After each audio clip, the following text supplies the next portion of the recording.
Super fresh at hot off the press. Artista update para sa inyong mga beshi. Just stop for a minute and smile. Why is everybody so serious? Grabe na naman si Alex Gonzaga. Sobrang kulit. May patiktok na naman sila ni Daddy Bonoy at Uncle Jojo. At as usual, game na game ang dalawa sa mga trip ni Alex.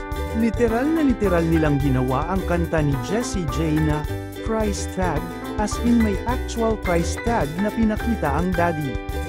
Ang saya panoorin ng trio na to. Walang kupas ang kakulitan. Kaya naman di na nakapagtataka kung bakit aliw na aliw ang netizens sa kanila. At bukod sa TikTok, syempre, hindi rin mawawala ang Bible Day ni na Alex sa kanilang kondo kasama ang buong family. Chill bonding time with a purpose. At syempre, hindi rin mawawala ang pagkain, lalo na ang paborito ni Alex na Manila Pink Kitchen. May pamang dinasal feast pa sila with gising-gising at ginataang munggo. Talagang kompletong-kompleto ang araw ni Alex, kulitan, reflection, at syempre, food trip.